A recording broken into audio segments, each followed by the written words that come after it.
ప్రభుత్వం వచ్చి 2 ఏళ్ళు ఇంకా నిండలేదు. ఇంకొక నెల రోజుల్లో కరెక్ట్గా 2 ఏళ్ళు నిండుతాయి. ముఖ్యమంత్రి గారు పడుతున్న హైరానా, అధికార యంత్రాంగం ముఖ్యంగా చేస్తున్న అరాచకాలు, మంత్రులు ఇవాళ కాలికి బల్పం కట్టుకొని హైదరాబాద్ గల్లీల్లో ఒక సామాన్య కార్యకర్తలాగా తిరుగుతున్న వైనం చూస్తుంటే మాత్రం ప్రభుత్వం ఎంత బ్యాక్ ఫుట్లో ఉందో, ప్రభుత్వం ఎంత ఇబ్బందుల్లో ఉందో దీన్ని బట్టే చెప్పొచ్చు. ముమ్మాటికి ఈ ఎన్నికల్లో, పోయిన ఎన్నికల్లో మేము 16,000 ఓట్లతో గెలిచాం జూబ్లీహిల్స్ కాన్స్టిట్యున్సీ 2023లో. ఈ ఎన్నికల్లో 16,000 కంటే ఎక్కువ మెజారిటీతో గెలుస్తాం ఇంత చేసినా కూడా. ఇప్పుడు రేవంత్ రెడ్డి మొన్న మాట్లాడిన దాన్ని చాలా తప్పు, మీ మీద మాట్లాడింది నేను అంట, చెత్త నా కొడుకు అని ఏదో మాట్లాడారు, చాలా తప్పు, ఖండిస్తారు. కానీ అంతకుముందు మీరు మాట్లాడినవి ఏం మాట్లాడాను నేను? మీరు ఏమన్నా నేను ఆయన చెప్పండి ఒకసారి, గుర్తు చేయండి. నాకు కూడా గుర్తు. కేసీఆర్ గారు నేను ఆయన ఏం మాట్లాడాను స్వామి? ఏ సందర్భంలోనైనా అవతల వారు కవ్విస్తే, అవతల వారు రెచ్చగొడితే తప్ప మేమేనాడు విమర్శకు ప్రతి విమర్శ చేశాను తప్ప ఆ కారణంగా ఎవరిని దూషించలేదు. ఇంకొక విషయం కూడా నేను గుర్తు చేస్తున్నా భరత్ గారు మీకు, నేను మొన్న నన్ను అన్ని మాటలు అన్నా, నేనేం అనలేదే, గౌరవ ముఖ్యమంత్రి గారనే మాట్లాడా. ఈరోజు కూడా చెప్తున్నా, మీరు చెప్పండి జూబ్లీహిల్స్ ఎన్నికల్లో అనుకున్న సందర్భాలు మీరు రేవంత్ రెడ్డి వాడు వీడు అని అన్న సందర్భాలు ఉన్నాయి. కానీ ఆయన ఇప్పుడు నేనేమంటున్నా అంటే సందర్భాన్ని బట్టి అవతల వాళ్ళు మాట్లాడితే, ఇప్పుడు కేసీఆర్ గారిని పట్టుకొని నోటికొచ్చినట్టు మాట్లాడితే, ఒక ఉద్యమ నాయకుడు, రాష్ట్రాన్ని తెచ్చిన నాయకుడు, రాష్ట్రానికి పితామహుడు లాంటి నాయకుడు, 2 సార్లు ప్రజలాశీర్వాదంతో ముఖ్యమంత్రిగా పనిచేసిన నాయకుడు, ఇవన్నింటికి మించి నా తండ్రి, ఆయనంటే నా కోపం రాదా? ఒక మిగతా అన్ని విషయాలు పక్కన పెట్టండి, నా తండ్రినంటే, ఇప్పుడు మీ తండ్రినంటే మీకు కోపం రాదా భరత్? అలాంటప్పుడు నేను స్పందిస్తే తప్పెట్లవుతుంది? నెంబర్ 1. నెంబర్ 2, ఈరోజు కూడా చెప్తున్నా, మా మీద ఇంత బురద జల్లుతుంటే, లేని డ్రగ్స్ దొరికినట్టుగా నువ్వు అడ్డంగా మాట్లాడుతుంటే, లేని అవినీతిని ఉన్నట్టుగా నువ్వు చూపెట్టే ప్రయత్నం చేస్తుంటే, దాన్ని పట్టుకొని నీ అసమర్థతను కప్పిపుచ్చుకోవడానికి, 2 ఏళ్లలో నీ అట్రఫ్లాప్ గవర్నమెంట్ని కాపాడుకోవడానికి నువ్వు జూబ్లీహిల్స్లో ఇష్టం వచ్చినట్టుగా ఉపన్యాసాలు ఇస్తుంటే కూడా మేమేం అడుగుతున్నాం? ఇవాళ పోటీ జరుగుతున్నది 2 జట్లకు మధ్యన. ఒకటి, 6 గ్యారంటీలు అమలు చేయాలని ప్రజల కోసం పోరాడుతున్న మేము ఇటువైపు ఉన్నాం. అవతల వైపు 6 గ్యారంటీలు అమలు చేయకుండా 100 రోజుల్లో చేస్తామని మాట తప్పి ఇవాళ ఈ డ్రామా అంతా చేస్తూ దాని నుంచి డైవర్షన్ గేమ్లు ఆడుతూ తప్పించుకోవాలని ప్రయత్నం చేస్తున్న రేవంత్ రెడ్డి ఇంకోవైపు ఉన్నాడు. మేము లాస్ట్ 2 days మీ క్యాండిడేట్ కుటుంబంలో, మాగంటి సునీత కుటుంబంలో కొన్ని పరిణామాలు జరుగుతున్నాయి, చూస్తున్నారు కదా. మాగంటి గోపీనాథ్ తల్లి మీ మీద ఆరోపణ చేశారు. 6 నెలల తర్వాత, తన కొడుకు చనిపోయిన 6 నెలల తర్వాత వారు అట్లా మాట్లాడుతున్నారంటేనే, వారి వెనకాల 2 కాంగ్రెస్ వాళ్ళు నించోబెట్టుకుని మాట్లాడుతున్నారంటేనే, ఆ ఫోటో చూడండి, మీరు చూడండి ఆ వెనకాల ఎవరు నించున్నారు, ఎవరు మాట్లాడిస్తున్నారో దాన్ని బట్టి అర్థమవుతుంది. అంటే ఎంత దిగజారిపోయింది కాంగ్రెస్ అంటే. 2 ఏళ్లలో ప్రభుత్వంగా ఏం చేయలేదు. జూబ్లీహిల్స్ ప్రజలకి ఫలానా చేసి నేను ఓటు అడుక్కునే పరిస్థితి లేదు. గూండాగిరి, రౌడీ, తర్వాత డబ్బులు పంచడం, మా వాళ్ళ మీద దాడులు చేయడం, మా వాళ్ళ షాపులు తగలబెట్టడం, అట్లాగే చివరికి ఇది అంటే తింపుడు గల్లం ఆశ అంటారు దీన్ని. ఆమె ఏమంటారంటే, నేను అడిగాను కేటీఆర్ నన్ను ఒకసారి నా కొడుకుని చూడనివ్వండి. నేనెవరండి మధ్యలో? ఆయన చనిపోయిన తర్వాత నేను అక్కడికి వెళ్ళాను. గోపి గారు చనిపోయారు, నేను ఎక్కడో అమెరికాలో ఉన్నాను ఆ రోజు. ఆరోపణ చేస్తున్నారు, వచ్చేంత వరకు చనిపోయినా సరే డిక్లేర్ చేయొద్దు అని చెప్పి నాకేం సంబంధం? ఆరోపణ చేస్తున్నారు. మా ఎమ్మెల్యే గారు. ఇంకా బండి సంజయ్ అయితే, బండి సంజయ్ ఇవాళ కొద్దిసేపటి క్రితం ప్రెస్ కాన్ఫరెన్స్, ఆయన పిచ్చోడులే కానీ విచారణ జరపాలి. ఆయన పిచ్చోడు, ఆయన గురించి అంత మాట్లాడాల్సిన అవసరం కానీ పట్టించుకోవాల్సిన అవసరం లేదు. ఆయన ఒక అల్పమైన మనిషి. నేనేమంటాను భరత్ గారు, మా సహచరుడు ఒక ఎమ్మెల్యే చనిపోయారు, నేను పార్టీ వర్కింగ్ ప్రెసిడెంట్ని, నేను ఎక్కడో అమెరికా పర్యటనలో ఉన్నాను, సీరియస్గా ఉన్నారు అంటే నేను బయలుదేరాను. నేను వచ్చే లోపలే ఆయన దాదాపు వచ్చిన తెల్లారు చనిపోయారు. డాక్టర్ ఏఐజీ హాస్పిటల్, అదేమి చిన్న ఆల్తుఫాల్తు హాస్పిటల్ కాదు, డాక్టర్ నాగేశ్వర రెడ్డి లాంటి ఒక అద్భుతమైన వైద్యుడు, ఒక ప్రముఖుడు. దీన్ని కూడా రాజకీయం చేస్తారా? ఇంకోటి, 6 నెలలు అయింది చనిపోయి, ఇప్పుడు ఎందుకు గుర్తొస్తున్నాయి? ఎలక్షన్ 3 రోజులు ఉండగా ఈ విషయాలన్నీ. దీన్ని బట్టి అర్థమవుతుంది కదా ఎవరి బుద్ధి ఏంటో, ఎవరి వాదన ఏంటో. ఇంకోటి, ఆవిడ చనిపోయినప్పుడు ఆవిడ అక్కడే ఉన్నారు, అంత్యక్రియల దాకా అక్కడే ఉన్నారు. కేసీఆర్ గారు వచ్చినప్పుడు పరిచయం చేశాను నేనే, ఈవిడ వారి మదరు, వారి బ్రదర్ అని. ఆ రోజు ఇవన్నీ గుర్తురాలేదా? 6 నెలలు ఎందుకు పట్టింది మీకు ఈ విషయాలు? సడన్గా ఎలక్షన్ ఇంకా 3 రోజులు ఉందని ఎందుకు చెప్తున్నారు? ఏం అడిగారు?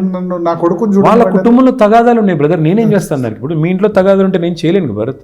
మన ఇద్దరం ప్రొఫెషనల్ కొలీగ్స్, మీ ఇంట్లో మీకు ఎవరితో తగాదా ఉంది, వారు వచ్చి నాకు ఏమైనా చెప్పి నేను నాకు ఎందుకంటే మీరు చూసుకోండి అంటాం, అంతే కదా. మరి మాకేం సంబంధం బ్రదర్ వాళ్ళ ఇంట్లో తగాదాలు? వాళ్ళు ఎప్పటి నుంచో గొడవలు ఉన్నాయి.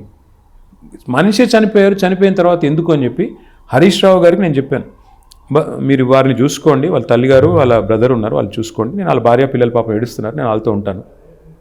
అది కూడా రాజకీయం చేస్తే ఇవాళ దాన్ని కూడా రాజకీయ ఇష్యూ చేస్తే నేను ఏం చేయాలి బ్రదర్? నేను నాకు అర్థం కాదు. ఇంత అన్యాయమా?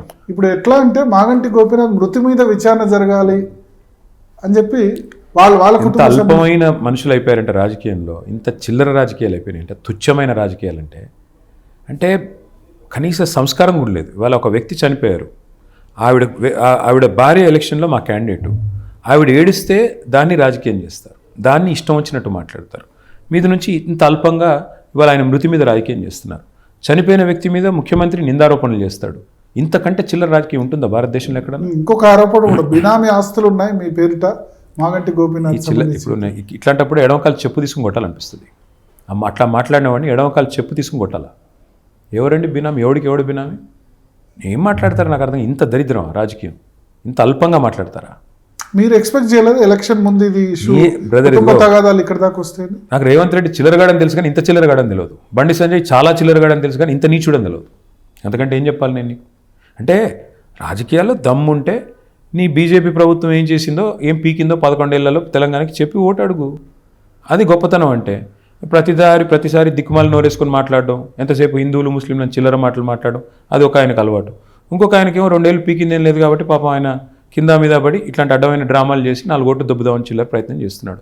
గూండాలను పెట్టి బెదిరించడం, చివరి కుటుంబంలో చీలికలు పెట్టడం, కుటుంబ సభ్యులతో ఆరోపణలు చేయించడం, ఇదే రాజకీయం.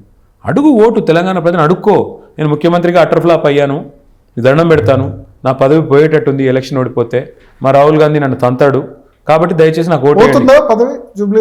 మా భయమే కదా, లేకపోతే ఎందుకు తిరుగుతున్నాడు కాలికి బల్పం కట్టుకొని? మీరు చెప్పండి, ఎప్పుడన్నా ఒక ముఖ్యమంత్రి భారతదేశ చరిత్రలో ఒక ఉప ఎన్నికలో 8 రోజులు ప్రచారం చేసిన ముఖ్యమంత్రి ఎవడన్నా ఉన్నాడా ఈ దేశంలో? ఒక్కడిని చూపెట్టండి. ఒక అసెంబ్లీ సీటు. అంటే మీ లక్ష్యం కూడా రేవంత్ రెడ్డి కాకుండా ఎవరు ముఖ్యమంత్రి అయినా పర్లేదు. రేవంత్ రెడ్డి గారు 5 ఏళ్ళు ఉంటేనే కాంగ్రెస్ 15 ఏళ్ళు ఈ రాష్ట్రంలో చచ్చిపోతుంది. మాకు అది కావాలి. 5 ఏళ్ళు ముఖ్యమంత్రి ఉంటే ఆయన 5 ఏళ్ళు ఉంటే, ఇప్పుడు 2 ఏళ్ళకే ఈ పరిస్థితి వచ్చింది. లిటరలీ ఓటుకి 5,000 పంచాల్సిన పరిస్థితి వచ్చింది రేవంత్ రెడ్డికి. అంటే వేరే వాళ్ళు ఉంటే ఈ పరిస్థితి రాకపోనా కాంగ్రెస్ ముఖ్యమంత్రి? నేను 1000% చెప్తున్నా బ్రదర్, ఇది కాంగ్రెస్ కాదు. ఫస్ట్ ఆఫ్ ఆల్ ఇది ఒక విచిత్రమైన హైబ్రిడ్ మిక్స్. ఇందులో బీజేపీ, కాంగ్రెస్, టీడీపీ, నానా రకాల సంస్థలు ఉన్నాయి అందులో. అది కాంగ్రెస్ కాదు ఇప్పుడు ఉన్నది, అదో కల్తీ కాంగ్రెస్. మరి రాహుల్ గాంధీ ఎందుకు స్పేర్ చేస్తున్నారు అట్లా ఉంటే? పాపం ఆయనకి 2 విషయాలు. ఒకటేమో ఆయనకి అంత ఇది లేదు, ఆయనకి అవగాహన లేదు. అసలు రూపాయి రేవంత్ రెడ్డి గారు ఇక్కడ అవినీతితో సంపాదిస్తే రాహుల్ గాంధీ గారు మొహన్ ఆయన కొడుతుంది 10 పైసలు, 30 పైసలు అమిత్ షాకు పంపుతున్నాడు, 60 పైసలు జేబులో వేసుకుంటున్నాడు.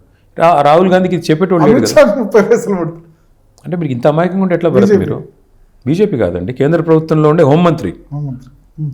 ఈయనకి ఎట్లా నడుస్తుంది అనుకుంటున్నారు? మొత్తం ఈయనకి మీద కేసులు కాకుండా అమిత్ షా మీద కేసు ఎందుకు రద్దు చేశాడు రేవంత్? మీరు నాకు చెప్పండి. ఎలక్షన్ కేసు ఎందుకు వెనక్కి తీసుకుంది రాష్ట్ర ప్రభుత్వం? నో రాష్ట్ర ప్రభుత్వం కేసు వెనక్కి తీసుకుంది. ఎందుకు తీసుకుంది చెప్పండి మీరు. వాళ్ళు కూడా పెట్టారు, హోమ్ మినిస్ట్రీ వాళ్ళు, రేవంత్ రెడ్డి దీన్ని అమిత్ షా మీరు చాలా అమాయకంగా ఉన్నారు లేండి భరత్ గారు. ఎలక్షన్ కేసు అమిత్ షా గారి మీద వెనక్కి తీసుకున్న వ్యక్తి రేవంత్ రెడ్డి గారు. ఎందుకు తీసుకున్నారు? లేకపోతే అమిత్ షా గారు నేను బొక్కలో వేస్తానంటారు, భయపడి తీసుకున్నారు. అంటే రేవంత్ రెడ్డి గారి బలహీనతల్ని అమిత్ షా గారు సొమ్ము చేసుకుంటున్నారు. ఈయనకు సీటు కాపాడుకోవడానికి అక్కడ పాపం కప్పం కట్టుకుంటూ కాపాడుకుంటున్నారు. ఏం చెప్పాలి అంతకంటే? 6 గ్యారెంటీలో 2-3 గ్యారెంటీలు అమలు చేసామంటే ఏంటి అమలు చేశారు? 2 గ్యారెంటీలు అమలైనాయి. 2 గ్యారెంటీలు అమలైనాయి. 500 సిలిండర్, 200 యూనిట్ లోపు. భరత్ గారు మీరు 6 గ్యారెంటీలు సరిగా చదివినట్టు లేరు మీరు. 6 అంటే 15 ఉన్నాయి. అట్లా 6 అంటే 15 ఉన్నాయి, 15 అంటే 420 ఉన్నాయి. కాదు 6 అంటే 15 ఉన్నాయి, 15లో ఇంకా 420 ఉన్నాయి. నేను చెప్పేది 2 గ్యారెంటీలు అమలైనాయి రేవంత్ రెడ్డి వచ్చాక. ఒకటి ఇంటికి బుల్డోజర్ గ్యారెంటీ, రెండోది తలకి తుపాకీ గ్యారెంటీ. పారిశ్రామికవేత్తలకు తలకు తుపాకులు పెట్టిన ఉదంతాలు గతంలో ఎప్పుడైనా చూసామా ఈ రాష్ట్రంలో? మీరు ఆలోచించండి. ఒక మంత్రి గారి కుమార్తె చెప్తోంది పారిశ్రామికవేత్త తలకి తుపాకీ పెట్టడం జరిగింది, అది కూడా తుపాకీ రేవంత్ రెడ్డి ఇచ్చాడు, పెట్టినవాడు రోహిన్ రెడ్డి అని మంత్రి గారి కుమార్తె చెప్తోంది. పోలీసులు గడ్డి బీకుతున్నారా? ఏం చేస్తున్నారు పోలీసులు? నాకు అర్థం కాదు. పోలీసులేమో కాదు పెట్టింది మంత్రి గారు ఓఎస్డి, ఈ తుపాకీ ఇచ్చింది మంత్రి గారు భర్త అని చెప్తున్నారు. ఎవడో ఒకరినైతే లోపలే అడగాల లేదా? కనీసం ఆ డైరెక్టర్ దగ్గర తీసుకున్నారా ఎవరు తుపాకీ పెట్టారని తలకని? పోలీసులు ఏం చేస్తున్నారండి? మా నాయకులు ఇళ్ళ మీద దాడులు చేస్తారా? తుపాకీ తలకు పెట్టి బెదిరించిన వాడు మాత్రం నిక్షేపంలాగా ఉన్నాడు. ఏం జరిగింది అసలు? ఎందుకు తుపాకీ తల మీద పెట్టారంటారు? మీకు అంటే అదొక మిస్టరీ ఉంది కదా. మీకు మిస్టరీ ఉంది. అనుముల బ్రదర్స్ అరాచక రాజ్యంలో ఇవాళ రేవంత్ రెడ్డి గారు, ఆయన సోదరులు, చివరికి మంత్రులు కూడా అందులో బలిపశువులు అవుతున్నారు. మంత్రి గారి కన్ను, అనుముల బ్రదర్స్ కన్ను ఒకటే భూమి మీద పడింది మంచిరేవులలో. ఒక దేవాదాయ శాఖకు సంబంధించిన భూమి ఆ పక్క నుంచి రోడ్ వేయాలా, దానికి సంబంధించి 20 ఎకరాల మీద అనుముల బ్రదర్స్ ఒప్పందం కుదుర్చుకున్నారు. ముందట 15 ఎకరాలు కొండ ఫ్యామిలీ వాళ్ళు కుదుర్చుకున్నారు. ఇద్దరి మధ్యన తగాదా పడ్డది. ల్యాండ్ విషయంలో గొడవ తుపాకుల దాకా పోయింది. ముఖ్యమంత్రి గారు చివరికి మంత్రి గారి ఇంటికి పోలీసులను పంపేదాకా పోయింది. ఇంతకంటే ఇంకేం చెప్పాలి నేను? మంత్రి గారు చెప్పారు కదా, నేను మంత్రి గారు కుమార్తె చెప్తుంది కదా, మంచి రేవుల భూమి ఇట్లా జరిగింది. నేను చెప్తున్న విషయం కాదు, కాంగ్రెస్ పార్టీ మెంబర్ కాదు కాబట్టి రేపు కుమార్తె కూడా కాదంటారేమో, కొండా సురేఖ కుమార్తె కూడా కాదామే అని చెప్తారేమో. నెక్స్ట్ సిగ్గుంటే ఈ డీజీపీ, రాష్ట్ర డీజీపీకి సిగ్గుంటే, ఆయన ఏదో డైలాగులు కొట్టాడు కదా, మా దగ్గర పింక్ బుక్ ఉండదు, రెడ్ బుక్ ఉండదు, కాకి బుక్ ఉంటుంది. నేను అడుగుతున్నా ఇలా డీజీపీని, నీ కాకి బుక్ని కాకెత్తుకుపోయిందా? ఎక్కడున్నావు నువ్వు? ఏం చేస్తున్నావు? నీ డ్యూటీ చేయకుండా ఏం పీకుతున్నావు? మీరు పోలీసులు, కాంగ్రెస్ కార్యకర్తలా పోలీసులా మీరు? నేను అదే అడుగుతున్నా. ఈ రాష్ట్రంలో అసలు పరిపాలన జరుగుతుందా?